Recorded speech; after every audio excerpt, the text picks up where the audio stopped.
बिस्मिल्लाहिर्रहमानिर्रहीम। सामीन इकराम अस्सलामु अलैकुम। Radio forum with Junaid Ansari and Radha Habibullah Khan हमेशा की तरह आज एक नया प्रोग्राम लेकर हम आपकी खिदमत में हाजिर हैं। आज़ाद कश्मीर में इलेक्शन 2021 के बाद नई हुकूमत तश्कील पा चुकी है। वज़रा के महकमा जात का भी ऐलान किया जा चुका है। नई हुकूमत से आज़ाद कश्मीर के अवाम की तवक्कुआत क्या हैं, इस हवाले से आज हम बातचीत करेंगे। राजा हबीबुल्ला खान साहब, नई हुकूमत से तवक्कुआत हमेशा अवाम की पिछली हुकूमत से थोड़ी ज़्यादा होती हैं, और ये हुकूमत जो आई है इनके तो ज़ाहिर है कि दावे भी पाकिस्तान तहरीक इंसाफ के करप्शन से पाक मुआशरा, तहरीक आज़ादी कश्मीर, अवामी तरक्की, क्या समझते हैं अवाम इस वक्त क्या ख्वाहिशात और तवक्कुआत लगाए बैठे हैं इनके साथ? देखें जुनैद साहब, गुज़श्ता तकरीबन 5 साल से आज़ाद कश्मीर में जो है एक बड़ा एहसास से महरूमी ने जन्म लिया है।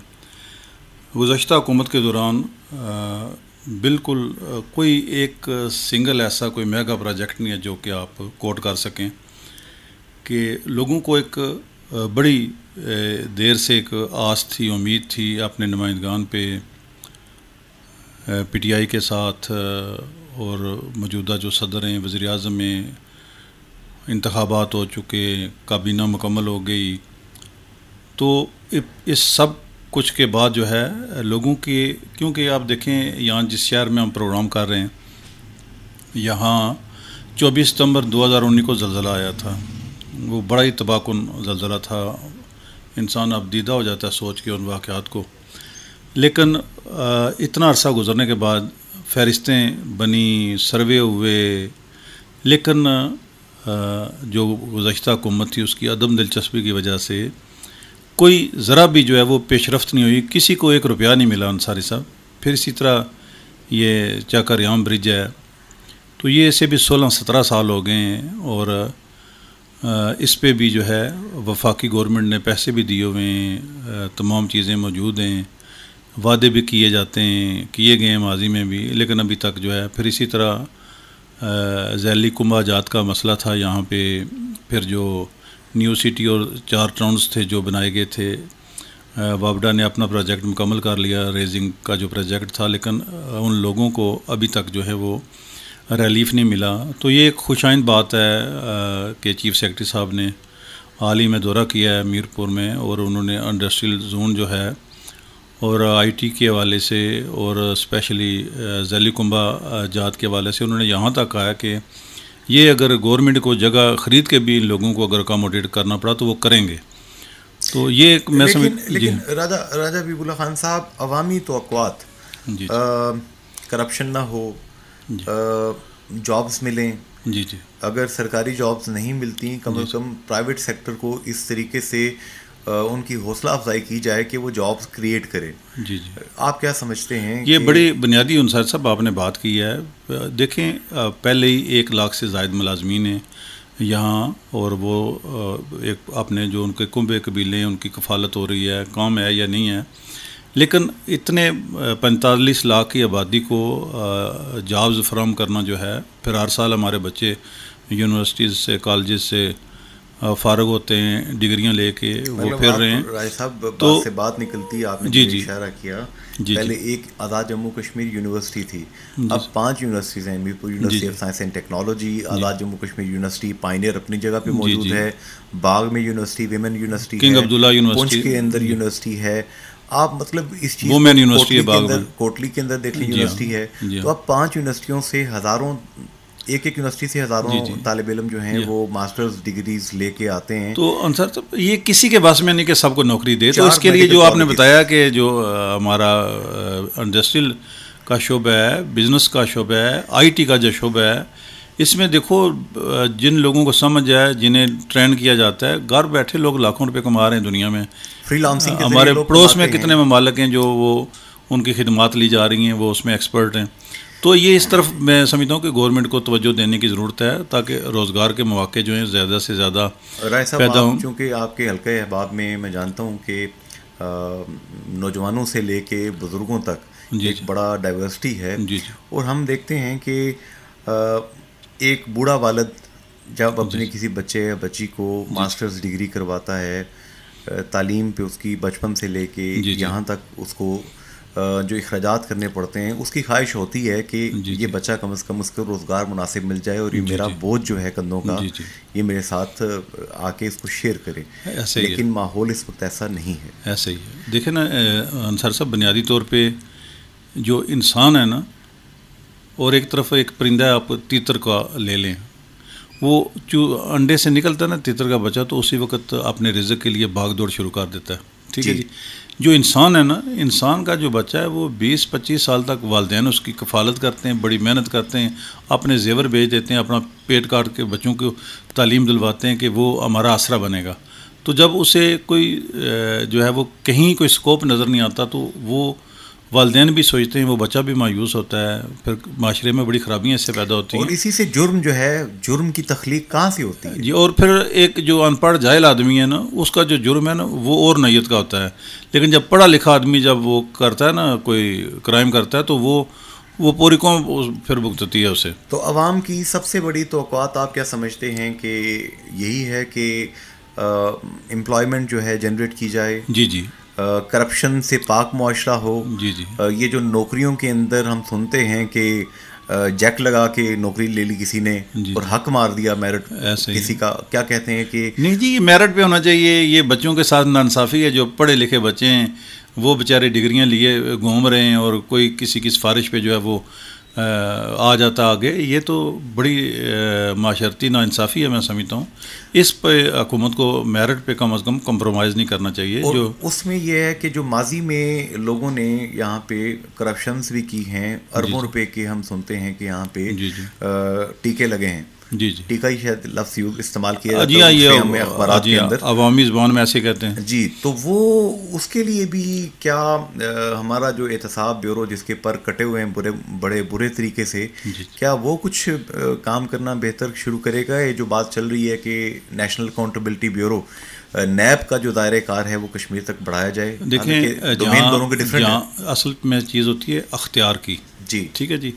आप देखें कि एक सिपाही है, उसके पास अख्तियार है ट्रैफिक का जी। वो किसी 20 ग्रेड वाले अफसर को भी रोक लेता है, वो एक हेड मास्टर को भी रोक लेता है, और एक उस्ताद जो है उसके पास जो है वो आ जाके कोई बच्चों पे वो अपना गुस्सा निकाल सकता है। लेकिन माशरे में उसे जो मुकाम होना चाहिए वो मुकाम नहीं है। बात बुनियादी तौर पे अख्तियार की, एक कांस्टेबल को अख्तियार है कि वो रोक सकता है किसी को।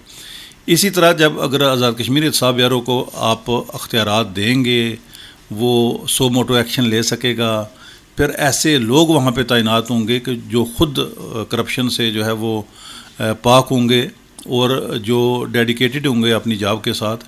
ऐसे लोगों को अगर लाया जाता है और फिर उन्हें अख्तियारात तफवीज़ किए जाते हैं, तो फिर मैं समझता हूँ कि सही माने में एहतसाब हो सकता है। और फिर उसके लिए ये भी ज़रूरी है कि आप ये ना देखें कि ये जनाब इतने ग्रेड का है, ये जनाब मिनिस्टर है, ये फ़लाँ साहब हैं, ये फ़लाँ, ये इस तरह जो है कभी भी आप देखें नबी पाक सल्लल्लाहु अलैहि वसल्लम का फरमान था कि अगर मेरी बेटी फ़ातिमा भी चोरी करते हुए अगर पकड़ी जाती है तो उसके भी हाथ काटे जाएंगे। जब ये मेयार होगा इंसाफ का, तो फिर कोई भी मैं समझता हूँ कि ये जो एक रास्ता हमेशा के लिए बंद हो जाएगा करप्शन का। लेकिन आप देखें कि लोग दंदनाते फिर रहे हैं हमारे ब्यूरोक्रेसी के कई सियासतदानों के, जी बैरिया टाउन में, जी इस्लामाबाद में, जी बरतानिया में, अमेरिका में, यूरोप में, पता नहीं कहाँ पे इनकी प्रॉपर्टीज़ हैं, और ये पब्लिक मनी के कमर्शियल प्लाजे हैं, इस तरह की बातें ये सीना गज़ब पे हम सुनते हैं। तो ये मैं समझता हूँ कि जब जिस आदमी के आमदन के साथ उसके असासे मैच नहीं करते, ऐसे लोगों को ये सर सब आप टैक्स देते हैं, मैं देते हैं, हमारे भाई जो हैं गरीब लोग टैक्स देते हैं। टैक्स की भी ऐसी चीज़, आप बिजली का बिल जमा कराते हैं उसमें टैक्स है, पेट्रोल डलवाते हैं आप उसमें टैक्स है, इसी तरह आप मोबाइल में चार्ज करवाते हैं उसमें टैक्स है। ये हम लोग ही दे रहे हैं। और इन्हीं टैक्सेस का बजाय ये कि अवाम की फलाह बहबूद के लिए, तरक्की के लिए ये पैसा खर्च हो, ये पैसा जो है वो जब करप्शन की नज़र होता है तो फिर मैं समझता हूँ कि फिर कौन जो है वो जायज़ तरीके से टैक्स देगा और इसकी कौन श्योरिटी देगा कि जो टैक्स दे रहे हैं उसे जिस जगह पे लगना चाहिए वो लगेगा वहाँ पे। मतलब जब आपके एतमाद का खून होता है जी तो जी फिर लोग ये तमाम चीज़ें जो कि ऑब्लिगेशन बनती है, जी जी लोग इसको देना जो है जी वो जी। ज़रूरी नहीं समझते, बचने की कोशिश करते हैं। इसमें जो एक उम्मीद की किरण है इस हुकूमत में अंसारी साहब, जो पाइप के दूसरे सरे से जो मुझे नज़र आ रही है, वो बैरिस्टर सुल्तान महमूद चौधरी जो हैं सदर रियासत आज़ाद जम्मू और कश्मीर, उनके आने से मैं समझता हूँ कि जो हमारी ज़िंदगी और मौत का मसला है जिसे कश्मीर इशू कहते हैं, मैं समझता हूँ कि एक ऐसा शख्स सदर रियासत बना है जो कि कश्मीर की आज़ादी पे और मसला कश्मीर को उजागर करने के लिए, और आज बड़ा खुशाइंद जो है वो सामने आया बयान जनाब chief of army staff general Qamar Javed Bajwa साहब का कि जब तक कश्मीर इशू हल नहीं होता, वहाँ के लोगों को जो है वो आज़ादी नहीं मिलती, तब तक ये जो मामलात हैं ये ठीक नहीं हो सकते। बड़ा ये मैं बहुत बड़ा दो टोक उन्होंने ये बात मौक़िफ़ की है है। कोर कमांडर कॉन्फ्रेंस जी और हाँ, तमाम उसमें जी हाँ, जितने जी हाँ, लोग हैं, जी जनरल कमर जावेद बाजवा साहब की ये जो अनशेकेबल किस्म जी की हाँ, कमिटमेंट है जी हाँ, मकबूजा जम्मू कश्मीर के अवाम के साथ, निहत्ते कश्मीरियों के साथ, जो कि जी जी illegally Indian occupied Jammu and Kashmir के अंदर 9 लाख से ज़ायद भारतीय फ़ौज का दिलेरी, जुर्रत, अज़्म व जी इस्तकामत के साथ जी मुकाबला कर रहे हैं। ये उनको समझिए कि एक ठंडा झोंका यहाँ से आया है जी जी पाकिस्तान से। अभी हम चलते हैं जनाब अपने मेहमानों की जानिब, और आज का मौजू नौमुंतखब हुकूमत आज़ाद कश्मीर और अवामी तवक्कुआत इसके साथ जो वाबस्ता हैं, इस पे हम बात करते हैं अपने मेहमानान गिरामी से। चलते हैं पहले मेहमान की जानिब। जी सामीन, इस वक्त हमें radio forum with Junaid Ansari and Raja Habibullah Khan में ज्वाइन किया है नौमुंतखब मेंबर कानून साज असम्बली पाकिस्तान तहरीक इंसाफ मोहतरमा तकदीस गिलानी साहिबा ने। तकदीस गिलानी साहिबा, अस्सलाम वालेकुम। जी वालेकुम सलाम। तकदीस गिलानी साहिबा, सबसे पहले तो हमारी पूरी टीम की तरफ से radio Pakistan, radio Azad Kashmir FM 101 की तरफ से बहुत बहुत मुबारक हो आपको, अल्लाह ने आपको इज़्ज़त दी। बहुत शुक्रिया, बहुत शुक्रिया। तकदीस गिलानी साहिबा, नई हुकूमत पाकिस्तान तहरीक इंसाफ की आज़ाद कश्मीर में बनने वाली पहली हुकूमत से अवामी तवक्कुआत बहुत हाई फाई हैं। एक तो तहरीक आज़ादी कश्मीर के हवाले से लोगों की तवक्कुआत हैं, जो एक ज़ख़म कश्मीर है मकबूजा जम्मू कश्मीर, और दूसरी तरफ अगर हम मौजूदा यहाँ पे स्टेटस लोगों का देख लें तो अनएम्प्लॉयमेंट ने यहाँ पर जीना दूभर कर रखा है लोगों का। 5 यूनिवर्सिटियाँ हैं, 4 मेडिकल कॉलेजेस हैं, हज़ारों ग्रेजुएट्स और मास्टर्स डिग्री होल्डर्स जो हैं हर साल प्रोड्यूस हो रहे हैं। ये दो मुतनव्वो किस्म के चैलेंजेस हैं, इस हवाले से आप क्या कहेंगे, आपकी हुकूमत क्या करेगी? देखें जी, हमारा इंशाल्लाह प्राइवेट सेक्टर में और जो फॉरेन जो इन्वेस्टमेंट है, जो हमारे ओवरसीज हैं, हम उनको इन्वॉल्व करेंगे और हम कोशिश करेंगे कि ज़ाहिर सब लोगों को सरकारी मुलाजमतें नहीं मिल सकती, तो हम कोशिश यही करेंगे कि लोगों के लिए यहाँ पे प्रोजेक्ट्स लाए जाएं, टूरिज्म के अंदर, एजुकेशन के अंदर, हेल्थ के अंदर, एग्रीकल्चर के अंदर। तो क्योंकि मैंने भी ये, आप बिल्कुल दुरुस्त कह रहे हैं कि पूरे आज़ाद कश्मीर में ट्रैवल किया है और सबसे जो बड़ा मसला है वो अनएम्प्लॉयमेंट यूथ का है और उनके लिए हमें लाजमी कुछ न कुछ सोचना है। मोहतरमा तकदीस गिलानी साहिबा, यहाँ पर रोजनामा जंग और जियो न्यूज़ के सीनियर तजियाकार राजा हबीबुल्लाह खान आपसे सवाल करेंगे। मोहतरमा तकदीस गिलानी साहबा, अस्सलाम वालेकुम। वालेकुम सलाम। राजा साहब कैसे हैं आप? जी अल्हम्दुलिल्लाह अल्हम्दुलिल्लाह। मोहतरमा, मैंने बरतानिया में कश्मीर इशू के हवाले से सेमिनार्स में आपकी स्पीचेस सुनी हैं, आपकी बड़ी जदोजहद है और आप, मैं समझता हूँ कि एक कश्मीरी स्पोक्समैन की हैसियत से आप रियासत का एक बड़ा नाम और बड़ी शनाख्त हैं। तो पाकिस्तान के जो वज़ीर आज़म हैं उन्हें भी सफ़ीर कश्मीर कहा जाता है। अब वफाक में भी, आज़ाद कश्मीर में भी PTI की हुकूमत है। तो कश्मीर के हवाले से आपकी क्या प्लानिंग है मसला कश्मीर को उजागर करने के लिए, कि आप किस तरह से इनिशिएटिव लेंगी और एक नए सिरे से जो है वो इस मसले को उजागर करेंगे?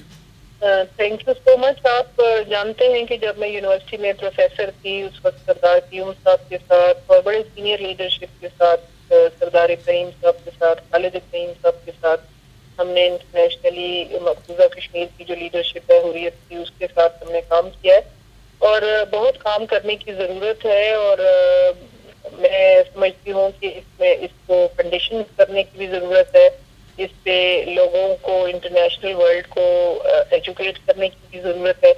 जब तक हम खित्ते के इशू को कश्मीर के साथ मशरूत नहीं करेंगे, मैं नहीं समझती कि हम लोगों को कोई भी इंटरनेशनल कम्युनिटी उस तरह से हेल्प करेगी। हम जब बिला तनख्वाह सिपाही बनेंगे वेस्टर्न बॉर्डर पे, तो फिर उनको हमारी क्या जरूरत है। मैं समझती हूँ कि अब खान साहब की जो पॉलिसीज हैं, जिसका उनका विजन है, जिसकी उनकी एक एम्बेसडर ऑफ कश्मीर के तौर पे उन्होंने हर जगह पे अनकन्वेंशनल फोरम्स पे भी वो कश्मीर की बात करते हैं।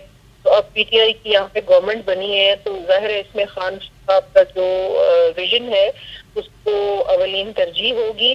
और आप देखेंगे कि इंशाल्लाह कश्मीर के ऊपर भी मेरी खुद भी कोशिश है सारे पढ़े लिखे सहाफियों को, जो सिविल सोसाइटी है, हमारे वकला है, उनको भी इन्वॉल्व किया जाए, क्योंकि नेशनल इशू है और ये हम सब का इशू है, ये किसी मखसूस पार्टी का इशू नहीं है। और इंशाल्लाह मैं आप सब लोगों की हेल्प से, फीडबैक से, जो भी मैं इनिशिएटिव अच्छा ले सकती, मैं इसमें आप लोगों को देखेंगे कि बेहतर काम होगा। मोहतरमा तकदीस गिलानी साहिबा, अभी हम देख रहे हैं कि एहतसाब के हवाले से आप लोगों का जो स्काई हाई किस्म का एक स्लोगन था, जिसने लोगों को अपील भी किया, टच भी किया कि माजी की हुकूमतों के हवाले से लोगों में ये शिकायत थी कि ज़मीन पे वो मंसूबे दिखाई नहीं देते जितने कई 100 अरब रुपए लगा दिए गए। तो अब इस हवाले से नेशनल अकाउंटेबिलिटी ब्यूरो नैब का दायरा कार आज़ाद कश्मीर तक बढ़ाने की भी एक बात की जा रही है, या आज़ाद कश्मीर के एहतसाब ब्यूरो को एम्पावर करने की बात की जा रही है। क्या आवाम को आपकी हुकूमत की तरफ से कोई खुशखबरी मिलेगी इस हवाले से? देखिए, खुशखबरी तो क्या, खुशखबरियां मिलनी शुरू हो गई हैं और आगे भी और इंशाल्लाह मिलेंगी, क्योंकि अवामी जो पैसा है वो खान साहब किसी को इजाजत नहीं देंगे कि उसको कोई मिसयूज करे। और जो प्राइम मिनिस्टर कयूम नियाजी हैं वो और हमारी सारी टीम जो है उनके विजन को हूबहू इम्प्लीमेंट करने के लिए भरपूर कोशिश करेगी। और आप देखेंगे कि ये जो लोग इस तरह से करते हैं कि जमीन पे कोई मंसूबा नहीं है और जो है लोगों की जेब में मंसूबे चले जाते हैं, आपको कम से कम इस गवर्नमेंट में ये चीज नहीं नजर आई।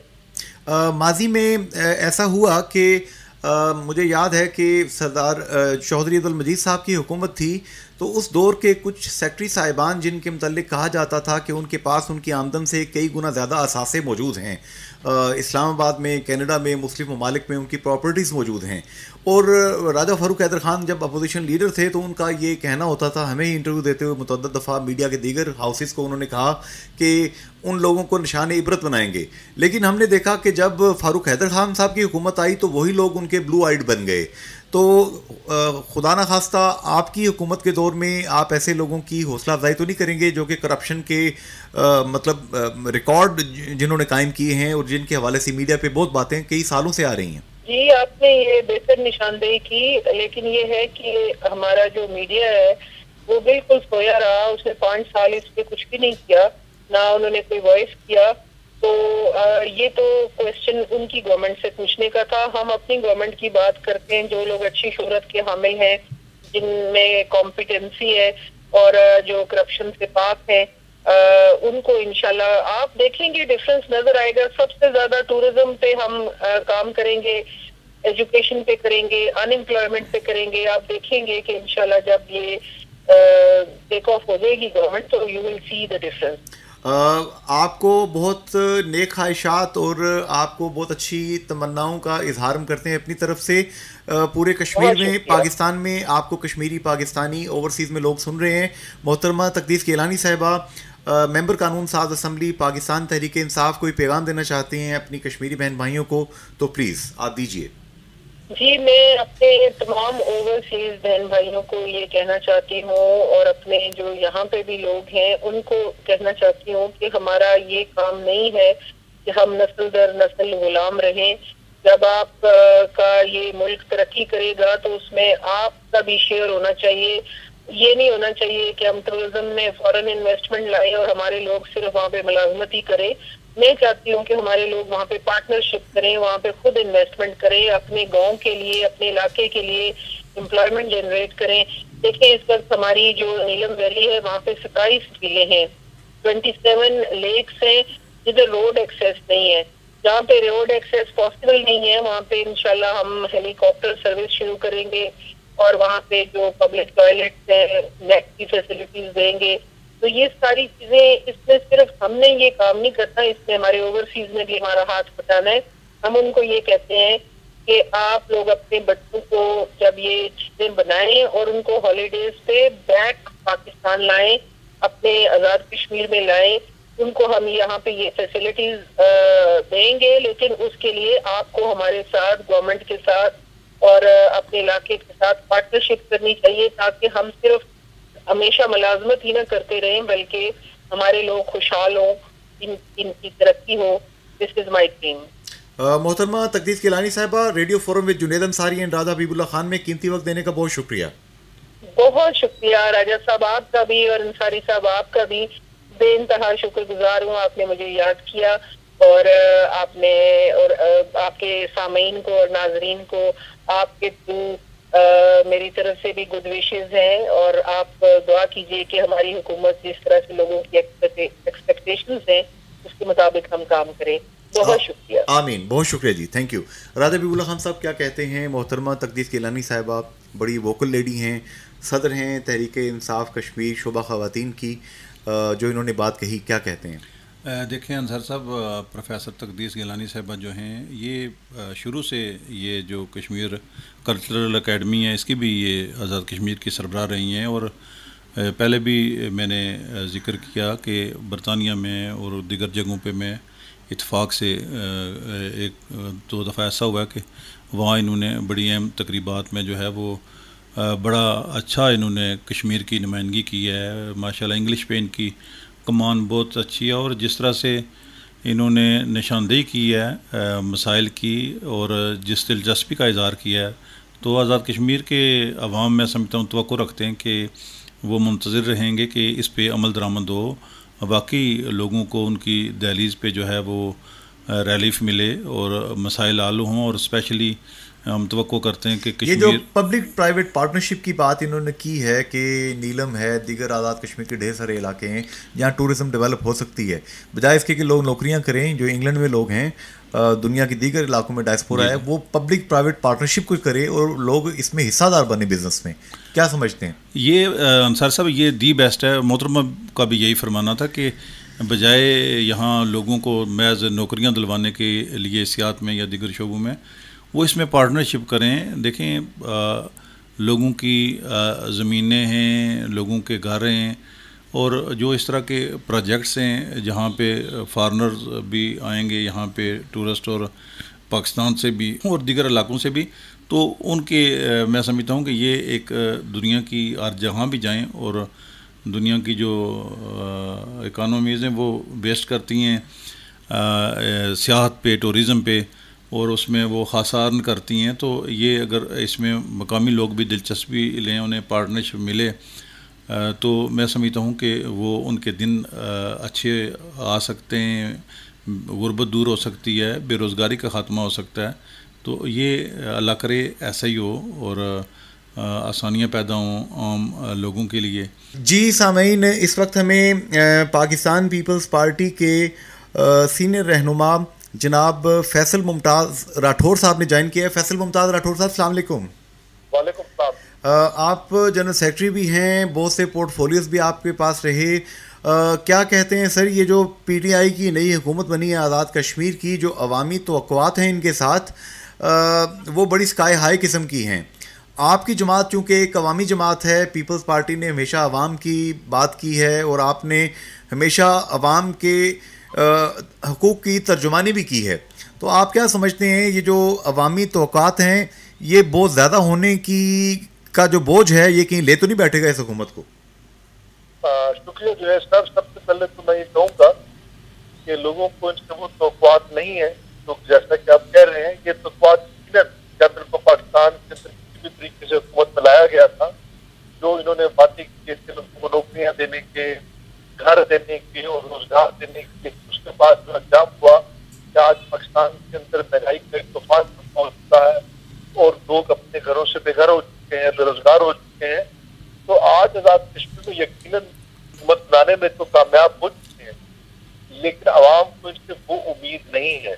आप देख लीजिए कि हुकूमत में आने से पहले ही पार्टी में बेशुमार आपस में लोग धड़ों का और ग्रुपिंग का शिकार हुए और इस वक्त तक उसका शिकार है। और आप रिजल्ट आने वाले चंद दिन में देखेंगे कि किस तरह से ये आपस में ही एक दूसरे के साथ उलझ कर ज्यादा देर नहीं चल पाएंगे। ये वही लोग हैं जो दीगर बातों से मांगे ताकि कि आकर पीपल्स पार्टी से, मुस्लिम लीग नून से, कोई कहीं से भागकर पीटीआई में आया है और ये अपने हलकों में भी मुझे पूरा यकीन है कि इसके पास जाने के काबिल नहीं है। लोगों को इनके उस तरह की उम्मीद नहीं है। यकीन माजरीन की हमारी 12 है वो एक जो भी फेडरल की हुकूमत होती है किसी भी पार्टी को उसका एक एडवांटेज होता है जो इन्होंने लिया। और फिर इनके मिनिस्टर ने जिस तरह से पैसे तकसीम किए, रिगिंग की, बेशुमार अपने वसाइल का जायज इस्तेमाल किया, उस बुनियाद पर लोगों को तोड़कर इस तरीके से ये हुकूमत को बना गए। मैं नहीं समझता कि ये ज्यादा देर चल पाएंगे। जी फैसल मुमताज राठौर साहब, यहाँ पर सीनियर तजियाकार फ्रॉम दिल्ली जंग एंड जियो न्यूज़ राजा हबीबुल्ला खान आपसे सवाल करेंगे। जी जी फैसल मुमताज राठौर साहब, अस्सलाम वालेकुम। वालेकुम सलाम। फैसल मुमताज राठौर साहब, यहाँ हल्का जो चढ़ोई वाला है इसमें ज़िमनी इलेक्शन जो है वो अनकरीब मतवक्को है और मीरपुर में भी ज़िमनी इलेक्शन है। तो पीपल्स पार्टी ने 2 नशिस्तें जीती थी और एक पे जो है वो वहाँ एप्लीकेशन दी गई है कोटली हल्का खोलने के लिए और यहाँ भी जो है वो ऑलरेडी यहाँ पे एक सान्या हो चुका है। तो इस सूरत हाल में आप क्या देखते हैं कि पीपल्स पार्टी की कामयाबी के क्या इम्कानात हैं और क्या आप इलेक्शन कमीशन और जो दीगर मामलात हैं उस पर आप मुतमईन हैं?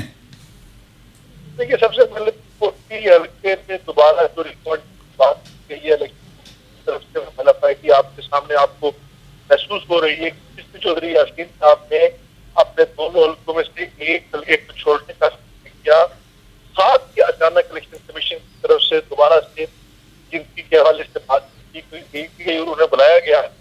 जबकि आप खुद की बात समझते हैं कि इलेक्शन का रिजल्ट अनाउंस होने के बाद इलेक्शन कमीशन का कोई इख्तियार नहीं रहता और अगर इस तरह से किसी भी हल्के के अंदर किसी उम्मीदवार को जिताने के लिए या रास्ता बनाने के लिए अगर रिकाउंटिंग की गई तो फिर ये पूरे आजाद कश्मीर में सिलसिला चल निकलेगा। इलेक्शन ट्रिब्यूनल मौजूद है, अगर किसी को कोई शिकायत है तो वो इलेक्शन ट्रिब्यूनल के पास जाए, उनसे बात करे, उनसे रब्ता करे वहां कमीशन से, ना कि इलेक्शन कमीशन के जरिए इस वक्त ये रिकाउंटिंग की एक कोशिश की जा रही है इस सीट पर शब्द मारने के लिए। इससे मजीद आजाद सियासत में इंतशार पैदा होगा। वही कल का चौधरी यासीन साहब छोड़ने का फैसला किया है और मुझे इस बात का पूरा यकीन है कि इंशाल्लाह पाकिस्तान पार्टी अपनी ये सीट रिकवर करेगी और मीरपुर के अंदर भी इंशाल्लाह हमने कोशिश की कॉम्पिटिशन दे सकेंगे और इसमें इंशाल्लाह आप कुछ नए सरप्राइज देंगे। जनाब फैसल मुमताज राठौर साहब, आपने चूंकि अपने हल्के में भी एक ज़बरदस्त किस्म का वहाँ पे लोगों को सरप्राइज़ दिया, कम बैक किया, आपके हल्के के लोग जो तवक्कुआत आपसे रखते हैं, क्या अपोजिशन में रहकर आप उन तवक्कुआत को पूरा कर पाएंगे? देखिए, यकीनन लोगों की बेइंतहा तवक्कुआत है। मेरे लोगों ने वोट दिया और वोट देने के पीछे लोगों के मसाइल और मामलात होते हैं। मैं पूरी कोशिश करूंगा कि अपोजिशन के अंदर जो भी मेरे पास दस्तयाब मसाइल हो या जहाँ तक मेरी आवाज़ असेंबली के दौर से लोगों के मसाइल के हल के लिए मैं पहुँचा सकूँ, इंशाल्लाह मैं उसकी कोशिश करूंगा। मुझे इस बात का पूरा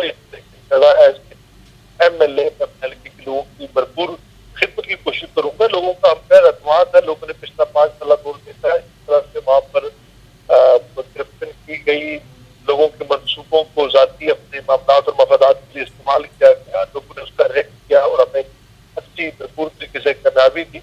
हम हुकूमत नहीं आ सके, लेकिन इंशाल्लाह ये यकीन है कि किसी भी वजीर के मुकाबले में MLA होकर भी अपने लोगों के का तहफ़्फ़ुज़ भी करेंगे और मसला हल करने की कोशिश करेंगे। जनाब फैसल मुमताज राठौर साहब, विश यू ग्रेट लक, अल्लाह पाक आपको कामयाब करे, आपको आइंदा भी जहमत देते रहेंगे। Radio forum with Junaid Ansari and Raja Habibullah Khan में हमारी पूरी टीम की तरफ से आपको मुबारकबाद हो।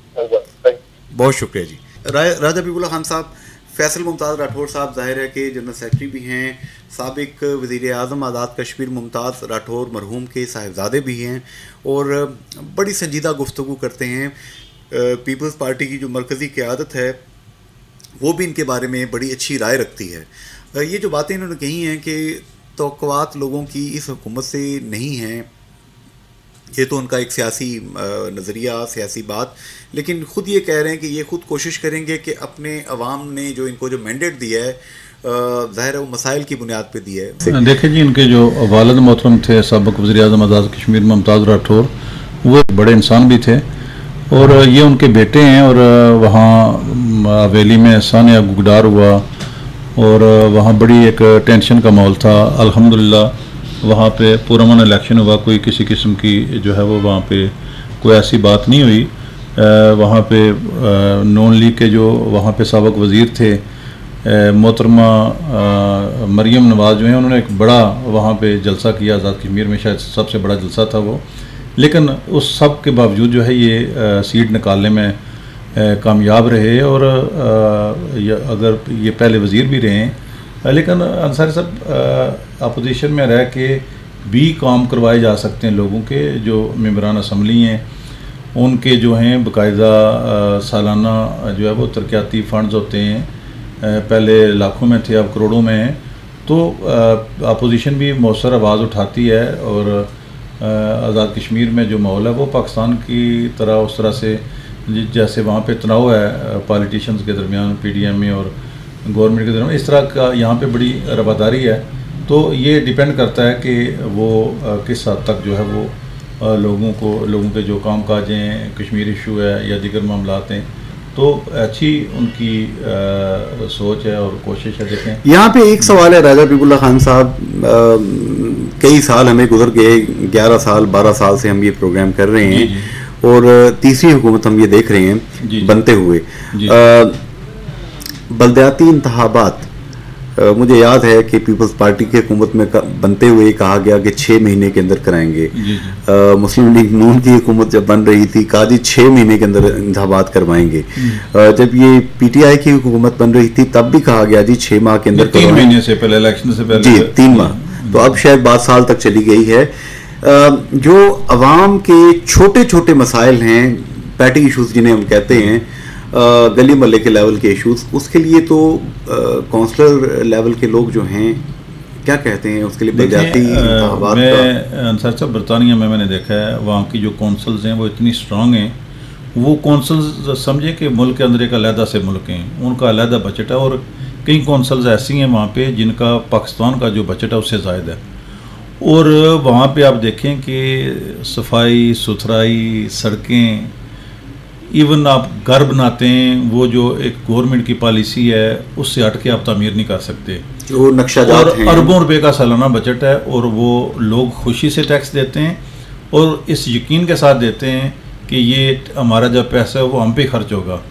और वाकई जो है उनकी लोगों की जो तवक्कुआत हैं, ख्वाहिशात हैं, या जिस तरह से होना चाहिए उस तरह से खर्च होता है। ये आप मतलब ये जो आपने बात फरमाई है, पाकिस्तान में गेटेड जो सोसाइटीज़ हैं, जी, कम्युनिटीज़ हैं, मैं किसी एक टाउन का नाम नहीं लेता, वहाँ पे बड़े ज़्यादा बिल्स जो हैं लोगों से इन्हीं सर्विसेज के लिए लिए जाते हैं और लोग देते हैं क्योंकि उनको सर्विसेज मिलती हैं वो। सही है। तो म्यूनसिपल सर्विसेज अगर लोगों को मिले तो लोगों को पैसे देते हुए तकलीफ नहीं होती। तो यहाँ तो जो उठता है वो अपने घर की सफाई करके कूड़ा दूसरे के खाली प्लाट में या गेट के सामने फेंक देता है। और ये फिर जब स्पेशली बकरीद आती है, ईद उल अज़हा, तो वहाँ भी हम देखते हैं कि कई दिन जो है वो ओजरियाँ पड़ी होती हैं जानवरों की और जो है ना वो भूखे उठ रहे होते हैं उसमें। तो म्यूनसिपल ये जो बलदियाती इंतखाबात हैं ये इंतहाई अंसार साहब ज़रूरी हैं। ये इसे बुनियादी हुकूमतें भी कहते हैं, अयूब खान के दौर से ये जी बेसिक डेमोक्रेसी जो चली थी। आज़ाद कश्मीर में लास्ट टाइम जो है 1991 में इंतखाबात हुए थे सरदार अब्दुल कीम खान साहब के दौरे हुकूमत में, तब से लेके अब तक जो है वो आप वाली बात है, कोई 6 महीने कहता है, कोई साल कहता है, कोई 3 महीने। तो अभी भी वज़ीर-ए-आज़म साहब जो हैं न्याज़ी साहब, उन्होंने 1 साल का ऐलान किया था। फिर अब जो हल्फ की तकरीब हुई है सदर रियासत की, उसमें वैस सुल्तान महमूद साहब ने एक नवीद सुनाई है कि इंशाल्लाह 6 माह में हम आज़ाद कश्मीर में उन्होंने दायरा मुबारक करे। जी तो ये इंतहाई ज़रूरी है अंसारी साहब। कानून साज असम्बली नाम से ज़ाहिर है कि वहाँ कानून साजी होनी चाहिए। तो यहाँ टूटियाँ और जो नालियाँ और खंभे हैं इनकी बुनियाद पर ये हमारे मेंबरान असम्बली किसी की दिल आज़ारी ना हो। माजी में हम यही देखते हैं कि वो इन जो अख्तियारात हैं इनसे दस्तबरदार नहीं होना चाहते। तो ये ऐसा नहीं होना चाहिए। ये लोग जो मुकामी लोग हैं बराह रास्त जो BD मेंबर मुंतखब होते हैं वो लोगों को जवाब दें, लोगों को रसाई आसानी से उनके घर पहुँचे होते हैं सुबह, जी ये हमारा काम है, ये क्यों नहीं हुआ, ये क्यों नहीं हुआ, ताकि खुशहाली आए, हर आदमी को रिलीफ मिले। ये मैं समझता हूँ कि यकीनन तवक्को करते हैं कि ये जो आज़ाद कश्मीर हुकूमत है ये यकीनन जल्दी इंतखाबात करवाएगी। जी सामीन, इस वक्त हमें मरकज़ी इरशाद महमूद ख़ान साहब, आप क्या समझते हैं कि जो इंटेलिजेंशिया है, इंटेलेक्चुअल्स हैं, पढ़े लिखे लोग हैं, आप जैसे आर्टिकल राइटर्स हैं, माजी में आप हमेशा ये कहा करते थे, हमेशा आप टाइम दिया करते थे कि कश्मीर के हवाले से ये जो लोग हैं, पढ़े लिखे लोग हैं, सहाफ़ी हैं, वकला हैं, दीगर लोग हैं, इन्हें दुनिया में अपने तहरीक आज़ादी कश्मीर के केस को ख़ुद प्रेजेंट करने का मौका मिलना चाहिए। अब आपकी हुकूमत इस हवाले से कश्मीर में क्या करेगी? इंशाल्लाह जैसे मैंने कहा कि हम कोशिश करेंगे सारे लोग जो है इनकी जो जहानत है, इनके जो सलाहियतें हैं, इनके जो कॉन्टैक्ट हैं पूरी दुनिया में, और उससे फ़ायदा उठाएं, इस्तेफादा करें। और इस हवाले से हम इंशाल्लाह जो है आज़ाद कश्मीर की जितने इंटेलेक्चुअल्स हैं, पहले भी हमने आपको बताया फॉरेन ऑफिस के साथ मुख्तलिफ जगहों पे कॉन्फ्रेंसेज और मीटिंग्स ऑर्गेनाइज की हैं। इसी तरह हम दोबारा करेंगे और हमारी कोशिश होगी कि हम जो है आप सब लोगों के तावन के साथ जो है कश्मीर के मसले को दुनिया में भी उजागर करें और आप लोगों की जो सलाहियत है उन सलाहियतों से भी इस्तेफादा करें। जनाब इरशाद महमूद ख़ान साहब, यहाँ पर रोज़नामा जंग और जे न्यूज़ के सीनियर तजियाकार राजा हबीबुल्लाह खान साहब आपसे सवाल करेंगे। इरशाद महमूद साहब, अस्सलाम वालेकुम। जी इरशाद महमूद साहब, हम तवक्को करते हैं कि आप जैसे राइटर और कश्मीर से कमिटेड आदमी को जो है वो डीजी लिबरेशन सेल के जो है ज़िम्मेदारियाँ मिलनी चाहिए और अनकरीब मिलेंगी। तो ये अदारा एक बड़े अजीम काज के लिए बनाया गया था, लेकिन बाद में ये जो है वो एक एम्प्लॉयमेंट एक्सचेंज बन के रह गया। तो क्या आप समझते हैं कि इस अदारे को तहरीक आज़ादी कश्मीर को उजागर करने के लिए फ़ाल होना चाहिए? इसकी जो तासीस हुई है, इसकी जो बुनियाद पड़ी है, उसका मकसद भी यही था, तहरीक आज़ादी। तो इंशाअल्लाह हमारी तहरीक इंसाफ की हुकूमत के दौरान इसका फोकस जो है यही रहेगा। हम कोशिश करेंगे कि इसमें जो इसकी असल स्पिरिट थी इसको बनाने की, उसको दोबारा से जिंदा किया जाए और वसाइल और इसके लिए और ख़ास तौर पर जो अच्छे इंसानी वसाइल हैं वो मुख्तस किए जाएँ ताकि ये ज़्यादा वाइब्रेंट रोल अदा कर सकें। जनाब इरशाद महमूद ख़ान साहब, हम देख रहे हैं कि जब भी हम गूगल करते हैं ये बात लॉर्ड कुर्बान साहब बरतानिया से हाउस ऑफ लॉर्ड्स के जो मेंबर हैं, इसी तरीके से जनाब गेलानी साहब जो हैं JKCHR Jammu Kashmir council for human rights के जो सरबराह हैं, बानी सदर हैं, दीगर तमाम लोग ये कहते हैं कि जब भी हम गूगल करते हैं कश्मीर के हवाले से कोई चीज़ तो इन राइटिंग जो इंडियन नैरेटिव है वो टॉप पे आ जाता है, जबकि कश्मीर के हवाले से जो रियल नैरेटिव है हम कश्मीरियों का, उस हवाले से तहकीक और तहरीर इसमें बहुत काम करने की ज़रूरत है। आप क्या समझते हैं इस हवाले से? बिल्कुल, इंशाल्लाह इसको हमारी तरक्की होगी, इन चीज़ों को हम ज़्यादा से ज़्यादा प्रमोट करें, रिसर्च पब्लिकेशंस को, ख़ास तौर पे राइटिंग्स को, आर्टिकल्स को, वीडियो होने चाहिए, ऑडियो होने चाहिए। बहुत सारा कश्मीर से ऑलरेडी काम हो चुका है, उसको ज़्यादा से ज़्यादा, जैसे आपने बात की गूगल की, तो गूगल में आपको पता है एक सिस्टम होता है ऑप्टिमाइज कराना ना, हमें हिंदुस्तानी आपको पता है बहुत रिसोर्सेज खर्च करते हैं चीज़ों पे, और टेक्नोलॉजी में भी वो महारत भी रखते हैं और टेक्नोलॉजी का इस्तेमाल भी काफ़ी करते हैं। तो हमारी भी ख्वाहिश और कोशिश होगी कि हम इस टेक्नोलॉजी का इस्तेमाल करें और कश्मीर में जो है जो भी हमारे, आपको पता है हमारा डायस्पोरा एक बहुत बड़ा हमारे पास एसेट है, उससे फ़ायदा उठाएं, और जो हमारे एसेट्स हैं, जैसे आपने इंटेलेक्चुअल की जिक्र किया, इस सब से फ़ायदा उठाएं और कश्मीर के मामले को, मसले को ज़्यादा से ज़्यादा उजागर करें, दुनिया तक पहुँचाएँ। जनाब इरशाद महमूद ख़ान साहब, रेडियो फोरम में जुनैद अंसारी एंड राजा हबीबुल्लाह खान में कीमती वक्त देने का बहुत शुक्रिया, बड़ी मेहरबानी। बहुत शुक्रिया आपका, बड़ी मेहरबानी जी, बहुत शुक्रिया, थैंक यू। राजा हबीबुल्लाह खान साहब, क्या समझते हैं जो इरशाद महमूद खान साहब एक मतलब मिशन भी रखते हैं, इससे पहले इनका एक ट्रैक रिकॉर्ड भी है, जितने पहले लिबरेशन सेल्स के दीगर लोग रहे हैं, चेयरमैन रहे हैं, उनकी निस्बत इनका प्रोफाइल बहुत मुख्तलिफ है, क्या समझते हैं ये, अगर ये जिम्मेदारी इनको तफवीज़ होती है, कुछ कर पाएंगे? जी जुनैद अंसार साहब, क्योंकि ये बड़ा डिपेंड करता है कि कहते हैं ना कि right man for right job for right man for right job, बिल्कुल सही है। तो ये मैं समझता हूँ कि बिल्कुल दुरुस्त इंतखाब है। वो इसलिए कि जो कश्मीर पे जो बैक चैनल ट्रैक है, ट्रैक 2, उस पर एक अरसे से इनका काम है बैरून मुल्क मुख्तलिफ सेमिनार्स में, कश्मीर कॉन्फ्रेंसेस में शिरकत के अलावा इनके आर्टिकल्स जो हैं वो मुख्तलिफ अखबारात में कश्मीर के हवाले से बड़ी माशाल्लाह बड़ी मालूमात रखते हैं और रिसर्च बेस्ड इनकी अमूमन बात होती है। तो ऐसा तो ये बेसिकली ये जो अदारा है लिबरेशन सेल, ये तहरीक आज़ादी कश्मीर को उजागर करने के लिए बनाया गया था, लेकिन बाद के आने वाले जो हमारे हुक्मरान हैं उन्होंने इसे जो है वो बेरोज़गार जो है ना कैंप के तौर पे इसे इस्तेमाल किया लोगों को, अपने कारकुनों को अकोमोडेट करने के लिए। तो ये बहुत काम इससे लिया जा सकता है, बहुत काम किया जा सकता है, लेकिन मैं समझता हूँ और तवक्को करता हूँ कि अरशाद महमूद ख़ान साहब जैसे अच्छे आदमी के यहाँ तैनाती से जो है इसमें इंशाल्लाह बेहतरी आएगी। जी सामीन, इस वक्त हमें ज्वाइन किया है कर्नल वकार नूर साहब, जिन्होंने मुस्लिम लीग नून की तरफ से मौजूदा इलेक्शन में बड़ा ज़बरदस्त तरीके से मुकाबला करते हुए सीट भी जीती। कर्नल वकार नूर साहब, अस्सलाम वालेकुम। जी वालेकुम सलाम, आप ठीक हैं? अल्हम्दुलिल्लाह, हमारी तरफ से जुनैद अंसारी, राजा हबीबुल्लाह और पूरी रेडियो पाकिस्तान की टीम की तरफ से आपको बहुत मुबारक हो।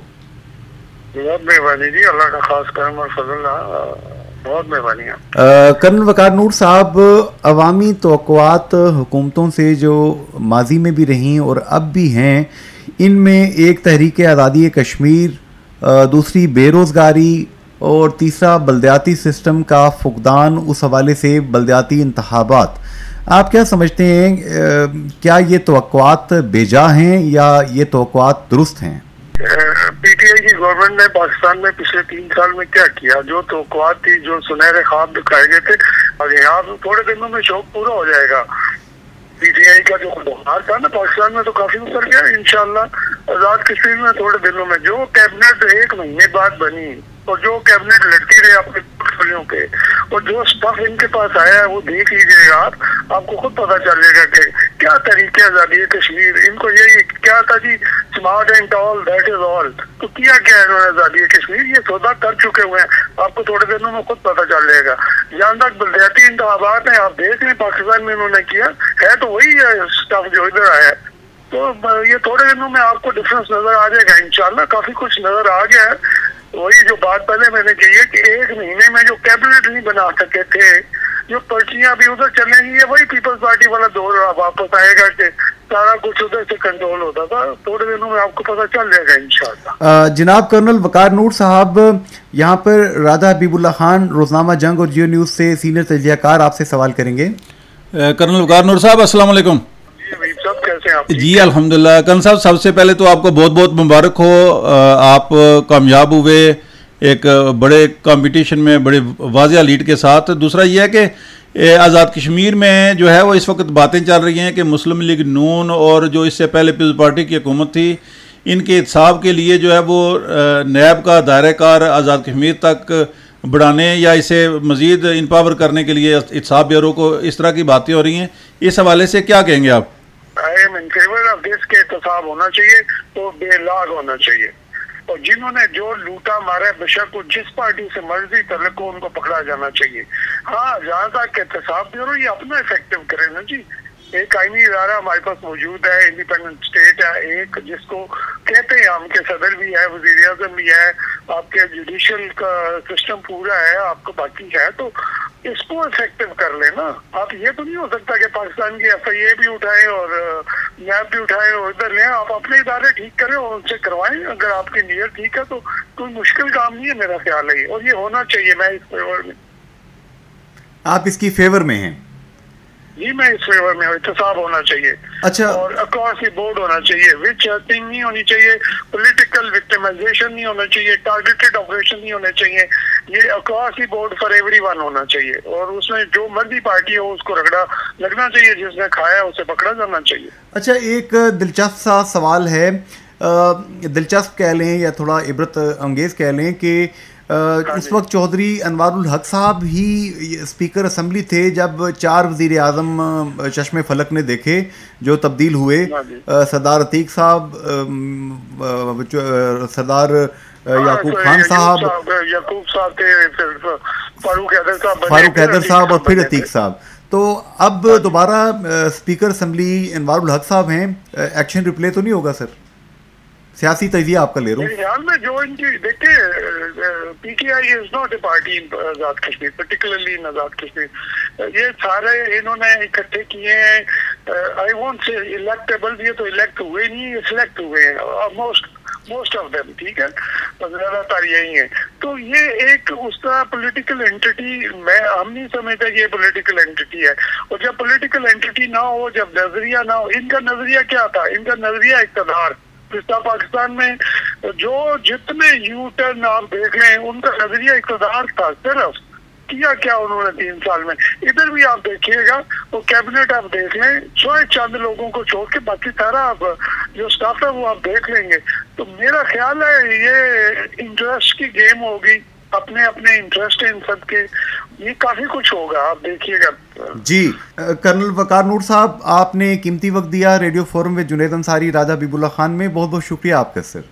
बहुत मेहरबानी जी, बड़ी मेहरबानी, थैंक यू वेरी मच, बहुत शुक्रिया जी। राजा हबीबुल्लाह खान साहब, कर्नल वकार नूर साहब ने जो गुफ्तगू की, ज़ाहिर है कि जहाँ पे हिज़्ब इक़्तिदार में जो लोग होते हैं वो क्लेम करते हैं कि हमने ये काम कर दिए, ये करेंगे।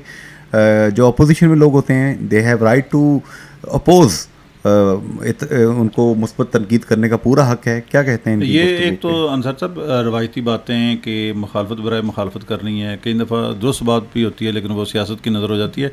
लेकिन जो एक अच्छी बात है, जो पॉजिटिव बात की है कर्नल रिटायर्ड वकार साहब ने, वो ये है कि वो हामी है इस बात के कि आज़ाद कश्मीर में ना सिर्फ इत्साब होना चाहिए बल्कि बेलाग और क्रॉस द बोर्ड जितने लोग हैं सबका इत्साब वो ये वो कहते हैं चाहे मेरी जमात के लोग हैं, अगर किसी ने करप्शन किया तो जरूर होना चाहिए। ये एक मैं समझता हूँ तामीरी सोच है, मुस्बत सोच है। और दूसरी बात उन्होंने कहा कि स्टेट है तो स्टेट के इदारों को आप स्ट्रेंथन करें ना कि वो इत्साब करें। ऐसे ही है कि आज़ाद कश्मीर ब्यूरो ऐसे आप इनपावर करें, और इसमें मैं समझता हूँ कि किसी को शिकायत भी नहीं होगी।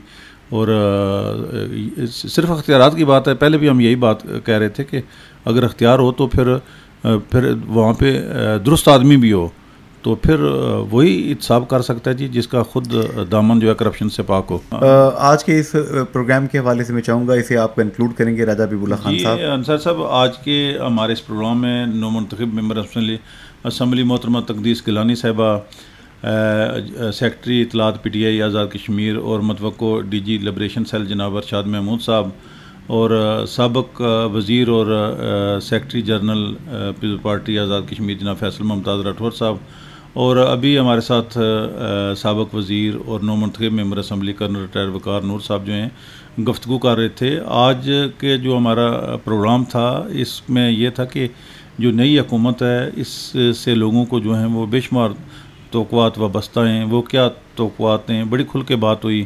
तो इस पे जो है वो हम तवक्को करते हैं कि तहरीक आज़ादी कश्मीर के हवाले से, लोगों के मसाइल के हवाले से ये जो नौमुंतखब हुकूमत है ये बेहतर डिलीवर करेगी ताकि यहाँ के जो लोग हैं उन्हें रिलीफ मिले। जी, आज का प्रोग्राम आपने सुना सामीन।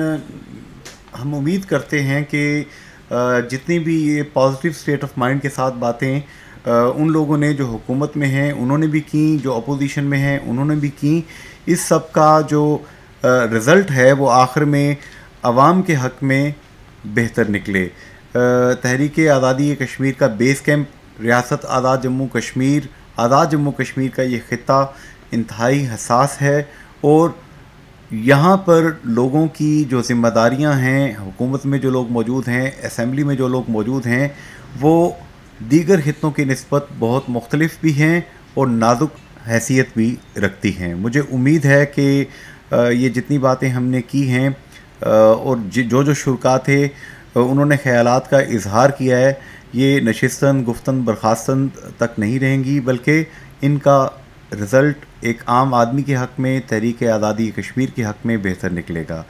आज के प्रोग्राम से जुनेद अंसारी, राजा हबीबुल्लाह खान को इजाज़त दीजिए। फ़ी अमान अल्लाह, हाफ़िज़ एंड गुड बाय।